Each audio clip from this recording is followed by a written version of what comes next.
Hello guys, dito tayo ngayon sa sa customer. Magpapalit tayo ng o i-convert natin yung digital thermometer niya. Yan, sensor niya. Papalitan natin. Ito yung luma niya, papalitan natin ng bago. Yan. Kasi ito yung thermostat. Palitan natin kasi sira na yung pinaka niya, thermostat sa loob. Kapitan natin. Yan, modified na ito. Yan, minodified ko yan. Bali may blower na yung niya sa loob.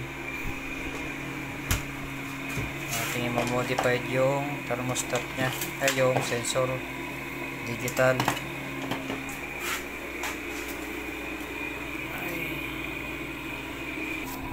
Tanggalin na natin. Sana natin yung kapitan natin yung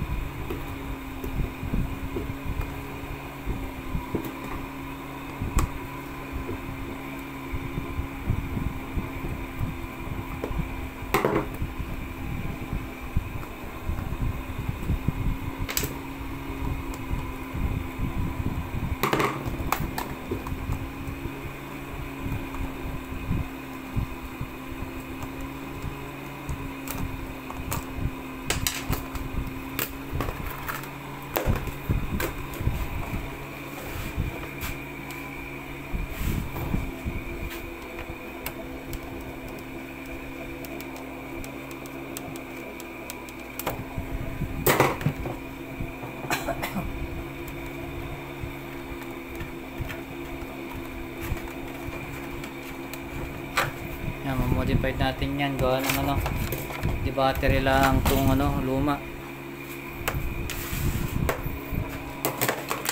Di battery lang to. Ipapalit natin, may input na 220 volts. Ayan, 220. Ayan, i-wiring natin yung nito, yung taming supply nya para magka-supply. Ayan na to, di battery to.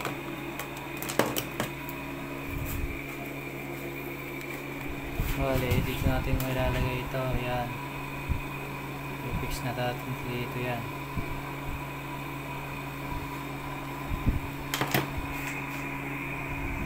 So guys, yan nakabitan natin yung digital display nya.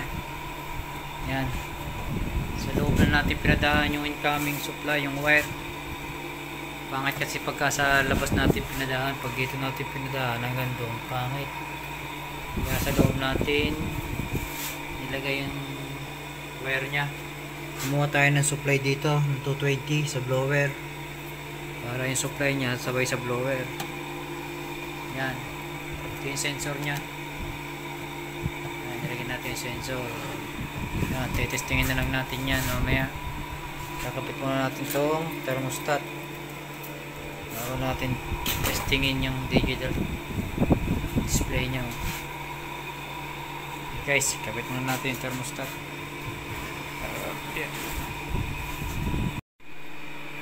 Ito guys, ito yung papalitan natin ng thermostat. Ito ay papalit natin. Sira na kasi itong thermostat na to. Hindi na gumagana. Yan, papalitan natin itong bago. Tara, kabit na natin.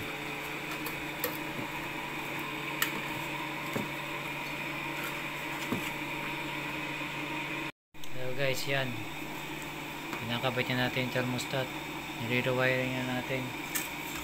Yan, ito yung luma, 3 terminal siya. Pinabit natin 2 terminal. Wala, nire-wiring na natin siya. Yan, lulusot natin yung blower nya sa loob, yung pinaka sensor nya, lulusot natin yung pinaka loob nya. Yan, napalitan na natin.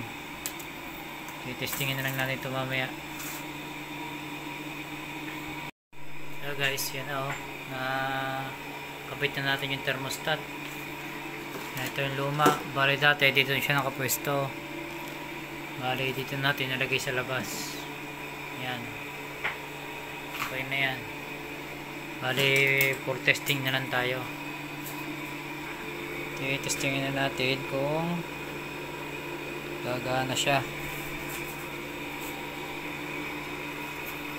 Natin siya ng amperahe.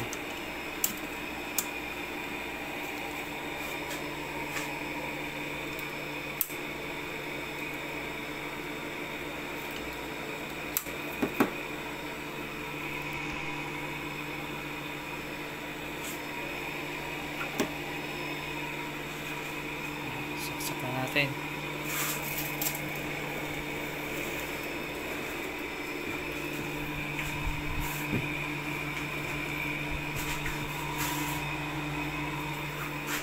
Natin guys, saksa.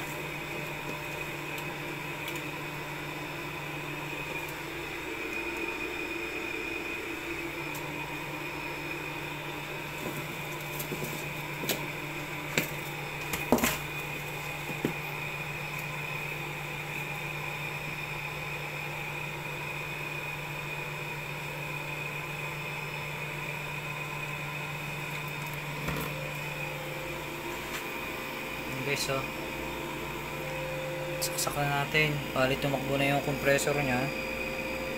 Yan, yung amperahe nya ay 0.5 amperes. Yan, mandar na rin display nya. Blower mandar na din. Yan, mandar na rin yung blower nya. Yan, nakaset up na lahat yan. Yan, nakabit na natin. Bali, monitor na lang natin yung temperature nya kung bababa. Yan, kung bababa yung temperature nya. Hintay lang natin. Bali, observe lang muna natin yung temperature kung bababa siya. Bali, 27.2 degrees Celsius yung nare-read natin. Kailangan bumaba yan. Ito na guys. Observe na natin ng ng ilang minuto. Bali bumaba na yung temperature nya, 9.6 degrees Celsius. Bali itong ref na ito ay minodified ko. Bali ito ay chiller siya na lagayan siya ng bakuna ng baboy. Yan, bali 9.6 degrees Celsius yung actual na nare-reading nya sa loob. Yan, bali chiller lang siya, naka-chiller. Bali hindi siya naka-freezer. Gawa ng bakuna lang ay nilalagay dito. Yan, 9.5 degrees Celsius. Bali okay na to, gumagana na.